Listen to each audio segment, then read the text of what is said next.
Hello. Welcome to episode 9 of the Blindsided podcast. In today's episode, we're bringing all past 8 episodes into one episode today. And I know there's many people on today that have been here since episode 1 right up until now.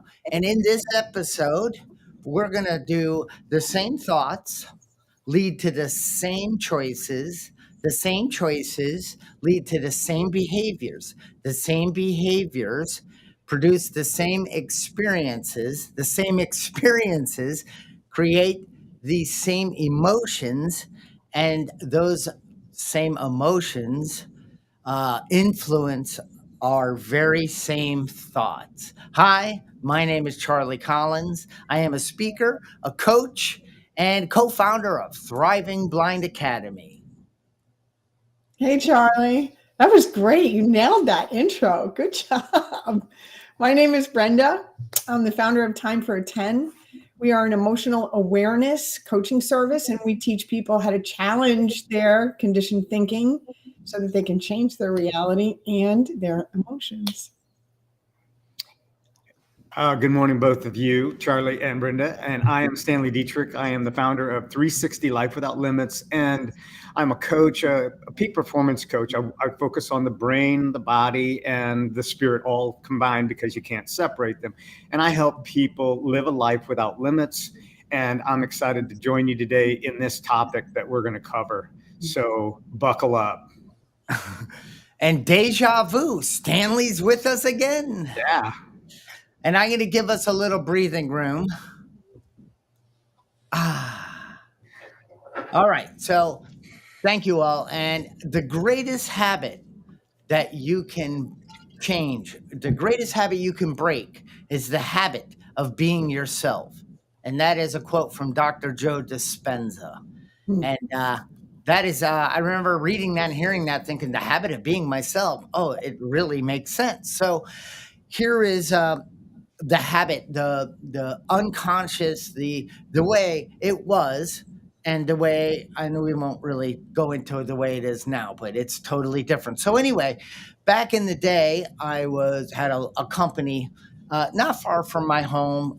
It was pretty easy to get there and start my day and all, but it was interesting because I would go to bed the night before later than I wanted. I would say the day before, like, today's the day.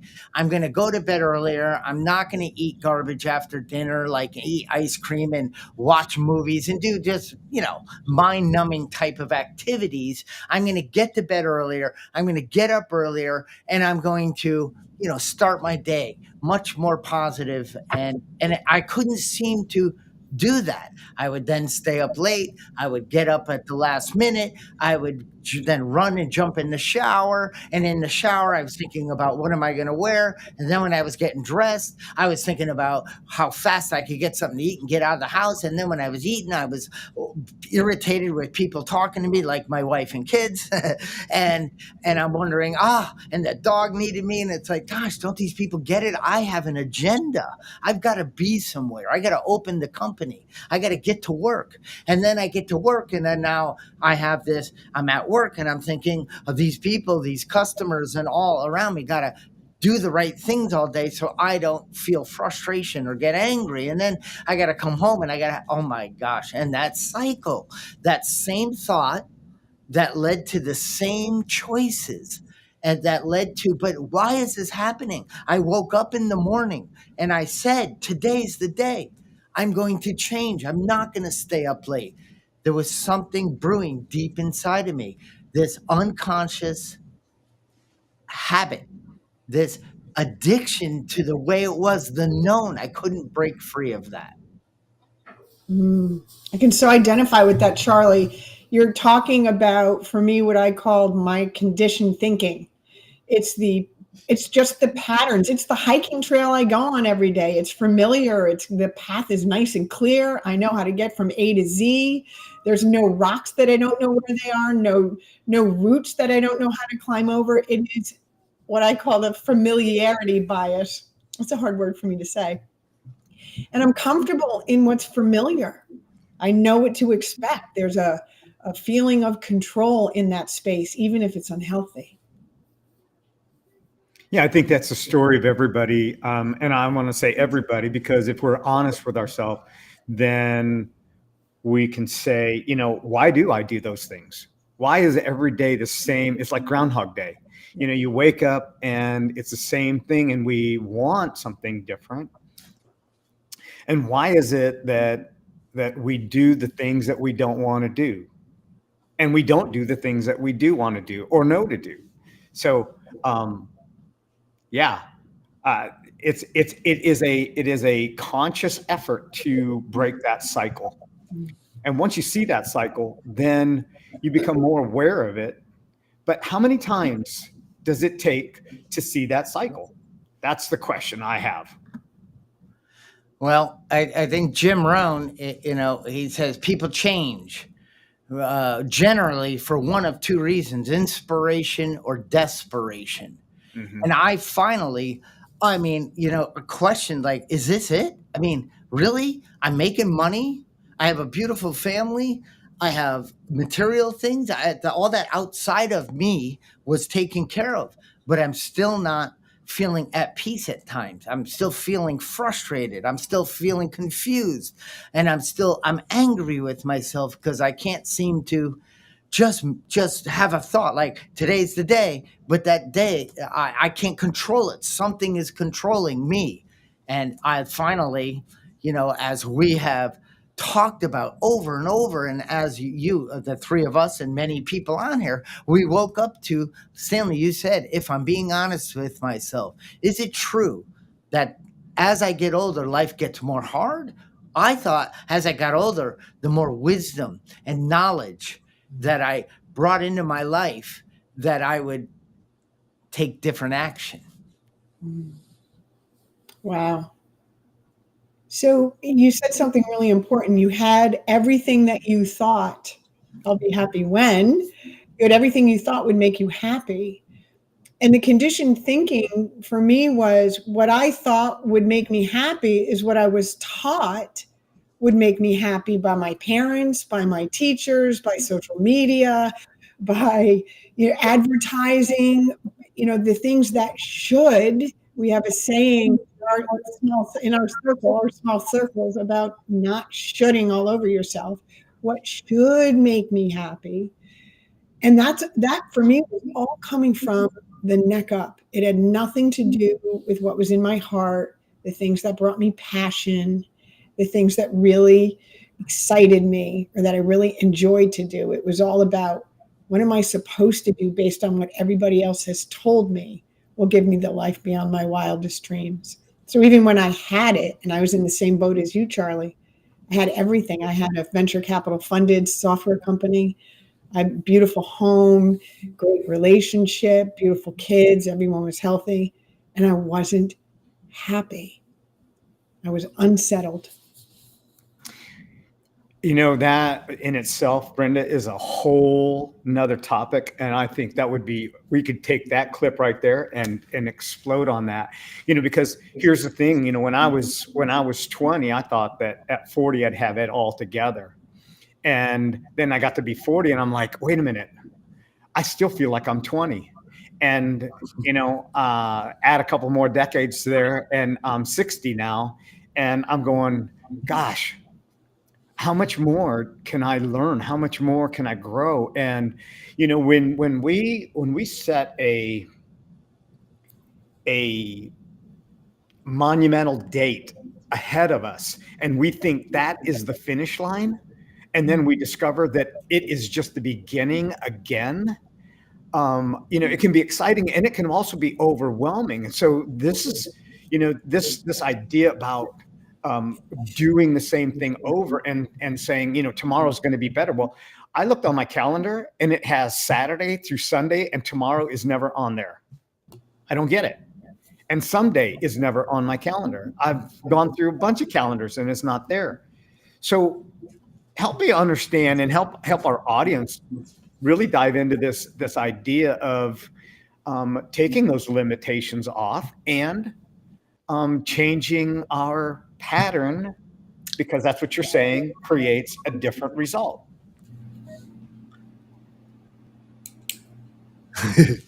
Yes, and I do have a calendar.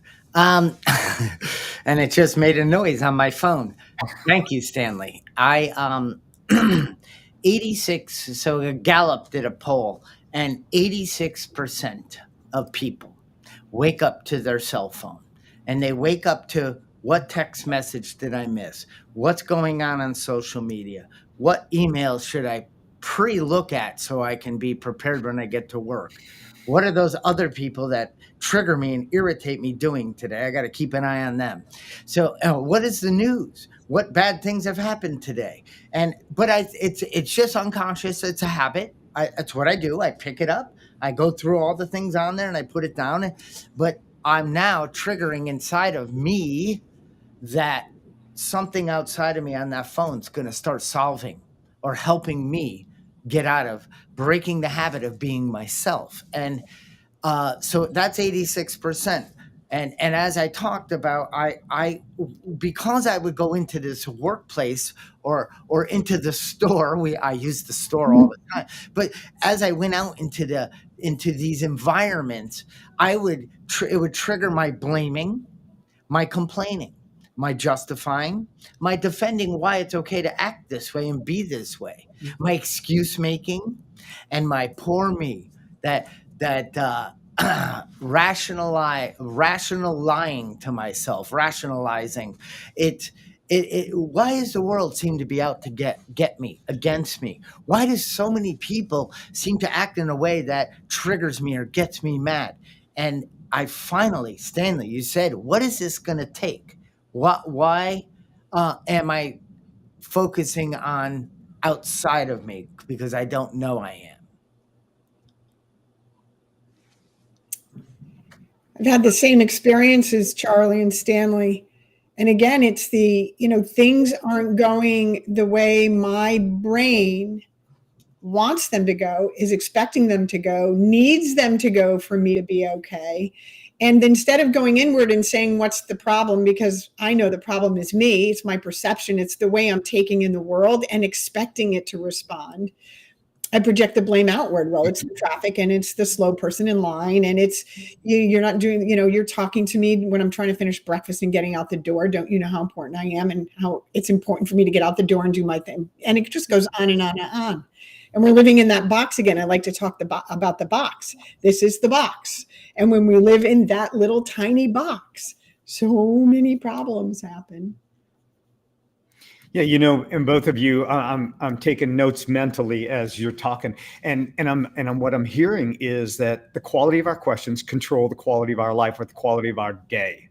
So when you're asking ourselves questions that are not positive, that are actually judgmental, why does this always happen to me? Why am I doing this?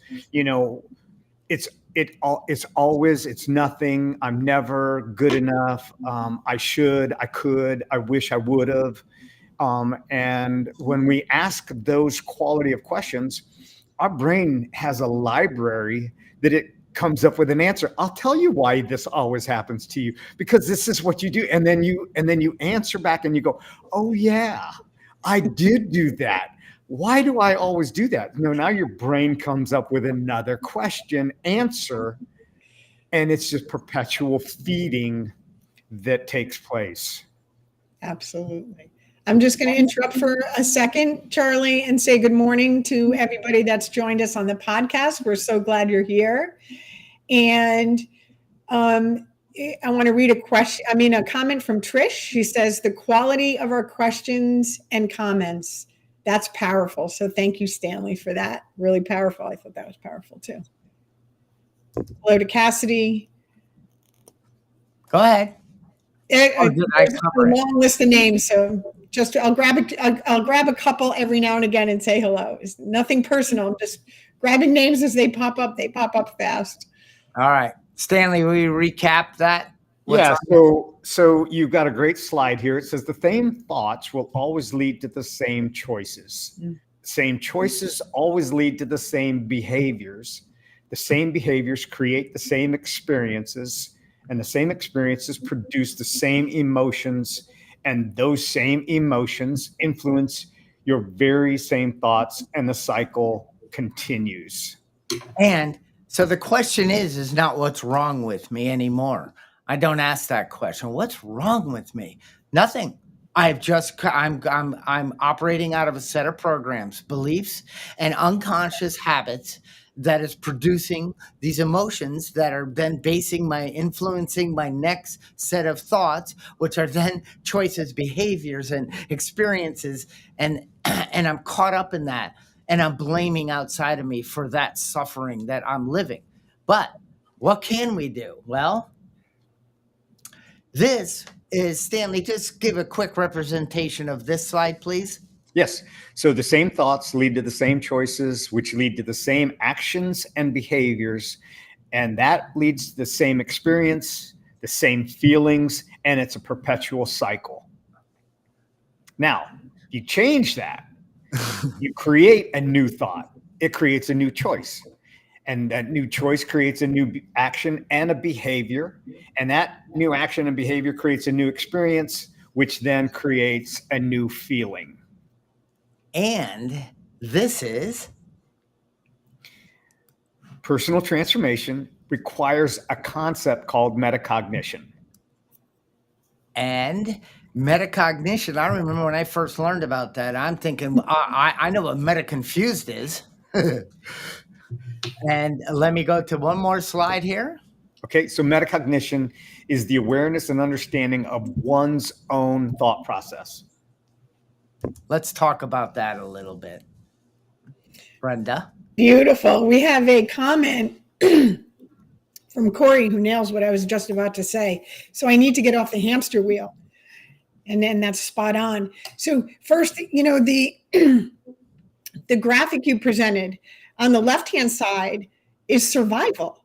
On the right-hand side is actual living, like authentic living. Yes.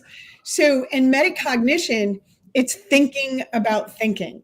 That's what it's thinking about thinking. And you take a moment to actually pause. We talked about pause, process, and proceed with purpose. You take a moment to challenge what you're thinking about and the conversation you're having. You can stop and say, why am I even having this conversation with myself? And what is it for my highest good? What am I getting out of it?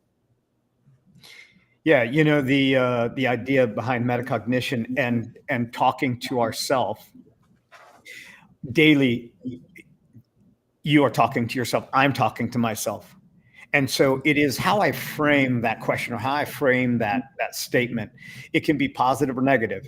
And I'm the decider of that. And it's a perpetual cycle that I'm not even aware of. But once I'm aware of that, that's where the transformation takes place. And it's not listening to a motivational speech. It's not just getting inspired for the moment. It's not having that piece of decadent chocolate that just melts in your mouth. Okay. So, but it is, what is it that's giving the quality of that decadent chocolate, the emotion that I have behind it? So what is that decadent thought that I can think that can create a greater me?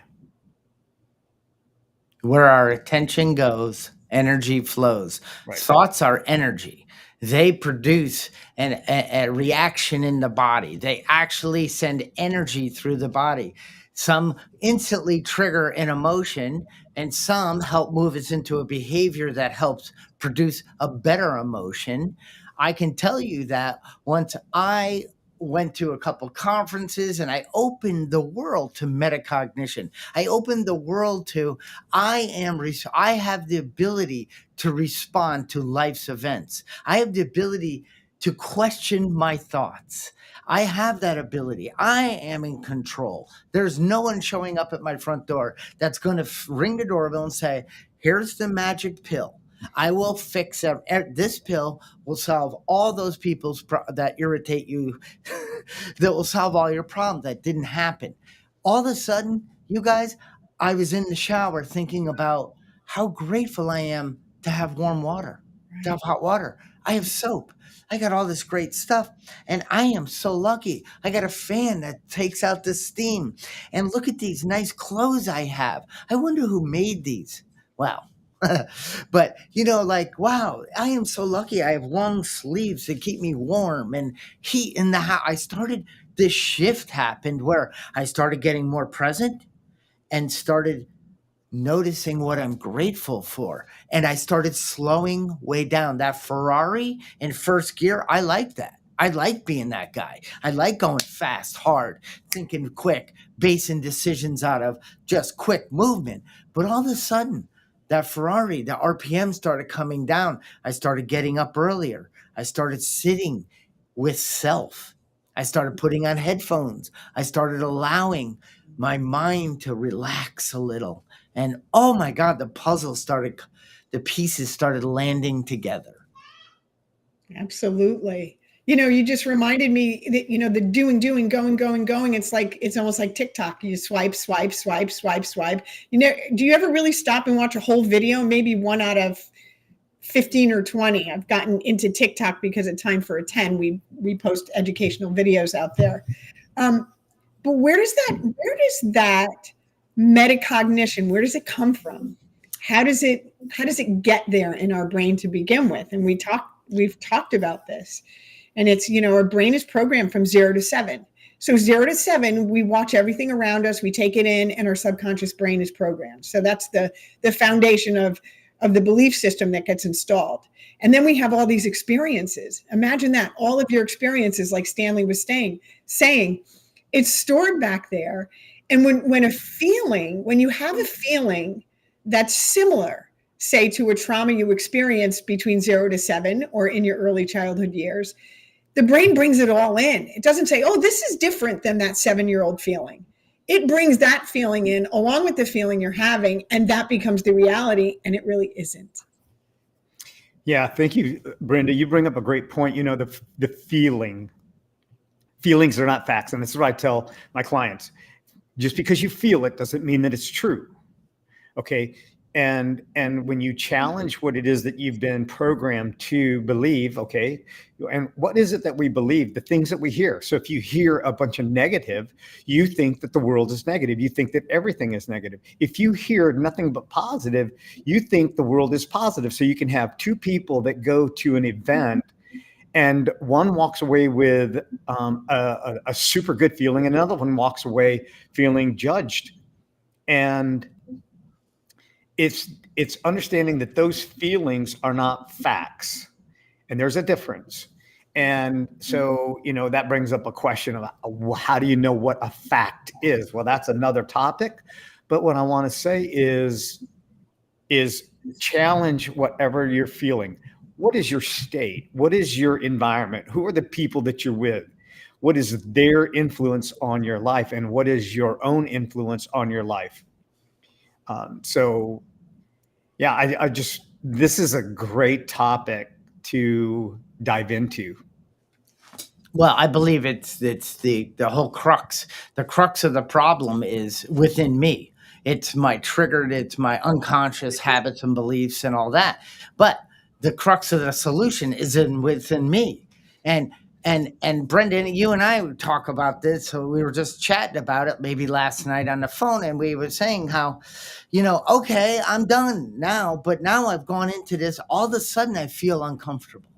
Like I sadly, that way of life is my known. So what does my brain wants to keep me in the known because it feels safe. But I want to push out of that. I want to start questioning. I want to start enjoying my thoughts, not battling with them or saying you shouldn't think that way. Oh my gosh, that person, how do you know that? And then I started feeling uncomfortable. So what would I do, Brenda? Like we were saying, like as soon as I felt uncomfortable, I would seek comfort. That might be through shopping, maybe not so much shopping or electronics or playing with cameras, or it would be eating. Oh, that one really helps with uncomfortable. And it doesn't, but in the moment it seems. But how did I break through? How did I start breaking the habit of being myself? Is that I sat in the uncomfort. Because it's okay to be uncomfortable. Just question it. Just own it. And by doing that, I started going into a new comfort. Beautiful. This is right up my alley. So even just, I mean, I could talk all day about this. So giving yourself permission to experience the discomfort, that's the first step. Just saying, you know what, I'm not going to self-soothe with whatever. And there's a million things you can self-soothe with. Or an example of self-soothing is anything that would distract you from feeling that discomfort. And Charlie, everything you said. So what do we get out of feeling it? Well, it gets to express itself. That energy gets to move out of your body if you allow it to express. And the other thing is you can get curious about it. Like, ask it questions. I literally ask my feelings questions. Like, how old was I when I felt this? How old are you, this feeling? And that kind of helps me. Is it coming from the past or is it really coming from this situation? And what are you here to teach me? What can I learn from it? I don't have to engage with it in a negative way, in a dramatic way, and cause all this. Oh my gosh.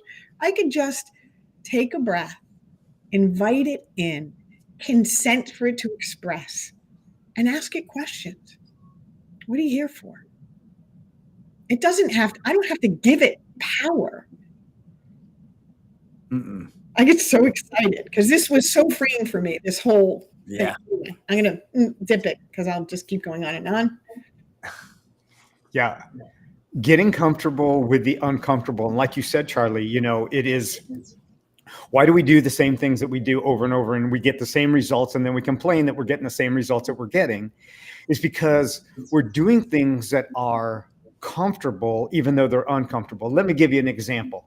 So let's say someone's in a bad relationship and they keep going back to that bad relationship. And then, they'll ask, what should I do, Stan? And I go, well, since you can't beat the person up, okay, I don't know karate, but I do know crazy. And if you keep going back to the same environment and you get the same results, when is that comfort level of staying and getting those same results going to propel you to change? So whether it's a job or a relationship or whether it's an environment or a house or a car, when you get tired of having the same results, you make a decision one day to say, no more. I'm going to stop. Yeah. And that means, change yourself first and then change your environment. And once you begin to change yourself and change the way that you see yourself, then you can change your environment. You can quit that job and you might get actually the job of your dreams. You might get the relationship of your dreams. Now, I'm not telling everybody to just go and file for divorce. I'm just saying, listen, if it's crazy, get rid of it. But change who you are in your thinking and the results that you're getting internally, and then you can change your environment much quicker.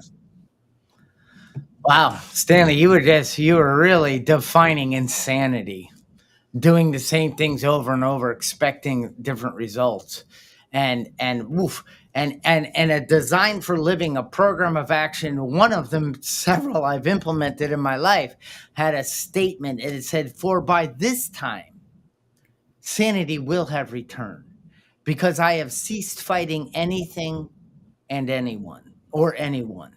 So I have stopped pushing outside of me that somehow, someday, that out there will act in a certain way and make me feel a certain way. And that was over because that was an insane idea. And I finally took responsibility, the ability to respond to how I think, how I feel, how I act. And I took this responsibility, and it wasn't easy. That wasn't easy at all. It's like, really? I am going on a walk and I'm irritated that people don't trim the line on the sidewalk. How could they live like this? And then I got curious. Boy, that's pretty freeing to be able to accept that. I'm very anal. And I realized, because of being curious, and Stanley, you opened with asking the question. Be curious, ask the question, feel the feeling, know it's not a fact or it's the end game. And you know what? Anxiety and stress are good. As soon as we feel it, oh, I got to go to the doctor. He's got to fix that. No, It's telling your body something for a reason. It's showing us that maybe the path isn't the right one, or I'm anxious about learning something new. Because Brenda, you said the old day, because I might do it wrong or I might fail, and then what will they think of me? Well, that's off the table now. I'm just going to go for it and learn something new. Yes, yes. And both of you said something really important. And I've been guilty of this in past jobs, past relationships, is, somebody's doing something that isn't healthy for you. And so I'm putting all my energy, all of it, 100% into changing that person. I'm going to fix them. I'm going to show them how to do it right. They're going to get it. I'm going to change them. And that never works. The only person you can change is yourself.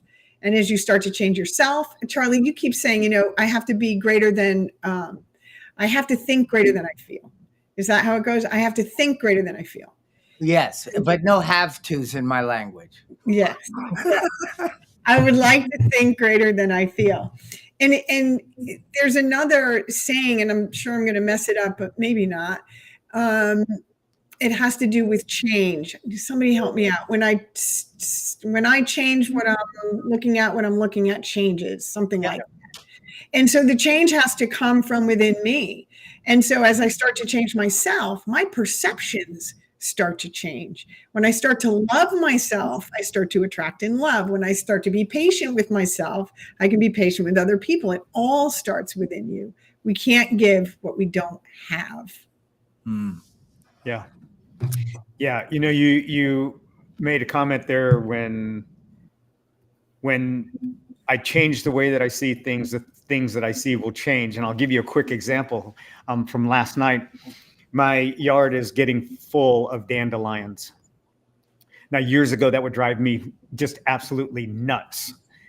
And now my granddaughters are out there blowing the seeds, and how much joy that brings them and how much laughter it brings them. And my daughter made a comment last night, and she said, Dad, when we were growing up, this would have drove you crazy, seeing all these dandelions in the yard. And I said, yeah, but that was before I knew the nutritional value of a dandelion leaf. And now I don't put anything on my yard, and I harvest those leaves, and I put them in my salad, I put them in my smoothie, and they're actually very good. So it was a change of my thinking about something, and I saw the dandelion different, and now the dandelion means something more to me. It's free nutrition. It's a free salad. Well, I have a new name for you. It's Standy Lion. That doesn't surprise me at all, Stanley, because you bring some serious change to the table in our discussions. It's like, what? You're wearing what on your head? And isn't that beautiful, Brenda? That we see the world as we are. Yes. And I didn't know that. I didn't know that until it was brought to me. I was in a conference in 2008, and Jack Canfield had a person on the stage in a chair, and they were a victim. I have to. I am, my work makes me. I have to do this, and I a prisoner in their own mind, in their own environment, and they were constantly triggered, full of anxiety, depressed, stressed to the max. And he put a gun. Well, okay, no, I'm sorry. Whoops. He didn't have a real gun. He did a fake this, and he put it to the person's head. And he said, you have to do what? Does somebody walk around with a gun in the side of your head all day, forcing you? And she was like, no. So is it possible that you could take charge of your thoughts, your actions, and start feeling better about you and the life you're living? And she was like, started crying. And I was in my chair going, oh my God, that's hitting right home. And that is what the whole essence of metacognition is to me. It's like, do I know that I'm thinking? Because I am 60 to 70,000 times a day. Those are the thoughts that are coming in or produced by me or just floating in like, woo, where'd that one come from? I ain't entertaining that one. But am I aware of that? And then do I question it? And then do I feel a certain way? And then am I giving myself permission to land in that feeling? I'm going to feel this way for 30 minutes. And it's okay. It's uncomfortable, but I'm going to give it 30 minutes and see where it goes and see what I do. Is it putting me into a depression and feeling sorry for myself, or is it helping me take an action, call a Brenda or a Stanley and saying, hey, I need some help seeing the truth in something I'm not able to. I'm blocked in this moment. That's where then I start seeing the world in a different light, because the way I see me is the way I saw the world. Beautiful. And you know what? You just gave away such a key piece of information that's important for healing. And that's, we can't do it alone. Our metacognition can't fix our metacognition. We have to involve other people to give us another opinion. I should probably take a second. We haven't all through the podcast read any of the chats. We've been so engrossed in the conversation. Insanity is doing the same thing over and over again, says Kate, expecting different results. And Trish says, we are so in charge of our journey, and that's an exciting feeling. People are agreeing with feelings aren't facts. Please say it again, Charlie. That was like 30 minutes ago. Sorry about that. I don't know what he was saying. I missed that one. And luckily it's recorded. It's recorded, so you can go back to the live stream. And Molly is saying being present is critical, and remembering that I am in charge of my journey. Thank you for all the feedback in the chat there. A little shout out that I happen to know a lot of those people. They're my family, and I am blessed to have the support of my sisters, my brother, my parents, my wife, and my children, and then families and friends, and they share it with it's like, wow, I was the black sheep of the family, the guy that, oh God, don't invite him to the party. It's amazing what personal transformation can do. Yeah. Absolutely. Yeah, we've been talking about the things that come into our mind and the things that we think that we know, and feelings are not facts. And what I want to say is that the three most dangerous words in the world, when you combine them together, are, write this down, I know that. Anytime you say, I know that, you are putting up a roadblock, and you're putting up body language that just says, you know what? I know that. Hey, listen, I don't need your advice. I don't need, because that's an area that I need to focus on. And I know that I need to focus on that. But just you saying that, I'm going to say as my defense, I know that. And when we say that, we eliminate the possibility of learning something about ourselves so that we can change the outcome that we are so desperately desiring. And, this is the beauty of it. It's knowing what you know, and you're not getting the results that you're getting. Maybe you don't know what you think you know, and maybe metacognition, changing the way that you see things, doing something different, you'll get the result that you actually want. And Stanley, how come I know? Well, because I'm too afraid to get vulnerable. I'm too afraid to let you know I don't know. So I know. Mm-hmm. Because fear is a evil and corroding thread of my existence. And it based all my decisions, because what's fear? It's an emotion. It's me projecting and planning and thinking about that I suck, that I'm going to do it wrong, that I'm going to be embarrassed, that you're going to laugh at me. And boy, you two laugh at me a lot, and I love it. And laugh with me, not really at me. It's laughing with us, And boy, I'll tell you that the reason I knew, or I just didn't want to even talk about it. I know that I don't want to talk about it. It's like, because I'm afraid, and I don't need to know. And the beauty, and some of the most freeing words now are, I don't know. Those are three of the most freeing words in my life. Me too, Charlie. I love now being comfortable saying, I don't know. It's an invitation to learn. That's what it is, an invitation to learn. One of the strategies and we learned this in our other group that you and I belong to, Charlie, is, my first 9 thoughts now on anything, I completely dismiss. I don't even entertain them. Swipe, swipe, swipe. By the time I get to around 10, there's some reality, some truth coming forward. And why is that? Because my first 9 or 10 thoughts on anything are coming from my activated brain. They are coming from there, my amygdala, my past experiences, my metacognition. And by 10 thoughts, I'm starting to go down into my heart. I'm starting to go down into my soul, where the truth lives. We were talking earlier about crisis. When does a crisis actually happen? A crisis happens when one of your metacognitive beliefs fall apart. That's when a crisis ensues. And that's the time to become curious and not, I'm just going to leave it at that. That's the time to become curious. I see Stanley nodding, so I want to hear his feedback on that.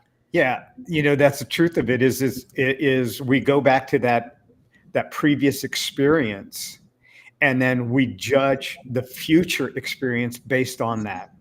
And it is our defense mechanism. It's our survival mode that eliminates the possibilities of what could be to what has been. Yes. Yeah. And when you become aware of that, and it's not rocket science. It's just becoming aware that you're aware of what's going on. Okay.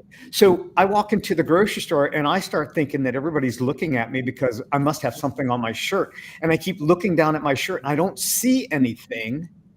But every time somebody walks by, they're like got a smile on their face. So I look at my shirt how many times to see if that spot reappeared. It's like it's a magic spot.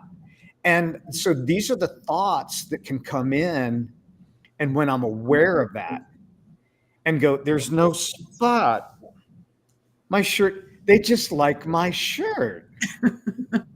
And now it changes everything. Now I can put a smile on my face and walk by. So I don't want to get too far off this topic here, but anytime you say "but," it always negates what you just said beforehand. So I don't want to get too far off the topic. And one of the exercises that I do is I just tell people, walk into a grocery store, look every person that you know in the eye, and say "I love you" to them. And watch what the energy does and watch how your thinking changes. You don't have to say it out loud because that would be weird. Woo. Okay. But just say it, and they don't know what you're thinking. But see, when we change our thinking, then we change our outcome and we get the results that we want. And I think about Stanley. If I had looked out my window this morning and my lawn had dandelions all over it, that would be a severe crisis. and I'm not going to run out and start chewing the leaves. So what I need but by hearing you say that, it's like, why do I care about dandelions? Well, people driving by will say, well, look at that loser. Or somebody walking by on the sidewalk will say, why doesn't he take care of his lawn? Now, do I know that? No. Why do I have that? Because the old me walked around doing that. How could you allow that? Don't you know there's things for weeds? And it's like, now, boy, I have work to do because I don't know if I can accept dandelions in my yard. And but that really opens me up to metacognition. It's like, why would I think it's a bad thing? Because I'm concerned with others who aren't even thinking about me or my lawn or my property. They're busy thinking about themselves. Absolutely. We talked about this a few podcasts ago. Who am I thinking about 98% of the time? Who am I thinking about 98% of the time? Myself. So who are you thinking about 98% of the time? Yourself. So how can anything anyone does be about you? And how could they even possibly, how can you be a blip on their radar?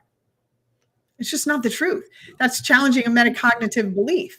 Nobody's thinking about me or my lawn or my hair or what I do for a living or what I'm wearing in the grocery store. Nobody cares. They're thinking about themselves. Yeah, it's the 14-40-60 rule.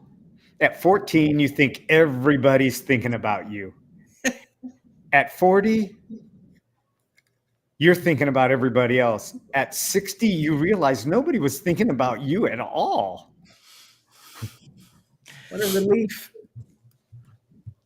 What a relief. And that's when we fall more into the I don't know mind. And let me get centered and present, and let me start really playing full out in this game of life. Let me see where I can be of service. And I always bring it back to this. When I'm confused, or I'm uncomfortable, or I'm perplexed, or I don't like this new way of questioning my thoughts, and oh my gosh, getting present, I'm very uneasy. What is the simplest solution to that? Go be of service to someone else. Get out of your world and go into somebody else's and see, how can I best serve? What can I do to improve your life? And all that rearrangement, all that struggle that was happening just melts away, because now it's about being of service. It's an absolute miracle.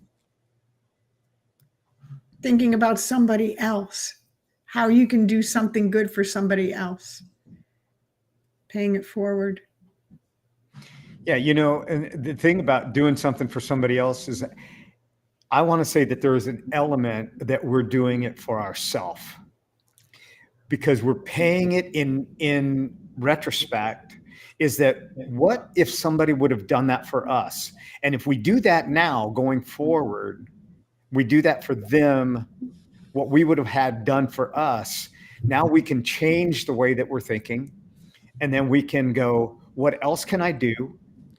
How else can I make an impact, not just on the world outside of me, but on the world inside of me? And then that changes everything, and we get a different outcome. Excellent. So I just want to take a quick pause and say, first of all, we're streaming on several platforms. So we appreciate the chats coming in. It could be from Twitter, it could be from LinkedIn, it could be from a Facebook account, it could be from YouTube. But if you've received value, and if you could like the videos, if you could share them with your friends, if you could subscribe to the platform you're on or whatever, that will help us then show up next week and bring in more guests. And who knows, Stanley might show up a lot more. But we appreciate you being here. We appreciate your continued support and feedback, because that's what helps us keep moving the needle. I know, Stanley, I think it's you that don't like that. Sorry, but hey, you'll learn to accept that someday. So this has been a great podcast today. And I just one of the things that really comes out of this whole discussion for me is, as you start moving out of your head and into your heart, you become your authentic self. So just be you. Just be you. Yeah, and the other thing I want to iterate is that we don't have it all together. Okay, so we're here to share our journey, so that journey can get shortened for you, and you can learn from our mistakes. So the one thing I don't want to do is learn all the mistakes by myself. I like to learn them from other people, so that I don't have to make them again. And then that helps me know what I don't know and how to apply what I do know, and to magnify on that. And cha-ching, perfect. And I think we appreciate, please send any questions. As we move this forward, we're going to do Q&A sessions. We're going to do a lot of neat stuff. But hey, this is episode number 9. Isn't that amazing? And we want to thank thank you, Brenda. Thank you, Stanley, for coming in today. Well, Brenda, you're going to be here, but thank you, Stanley, for being our guest again. We appreciate you and what you bring and help us to see more clearly. It's edifying. I love being here. So thank you. See you guys next week. All right. I'm going to end with that wonderful ending I do. Bye-bye, everyone. See ya. Bye.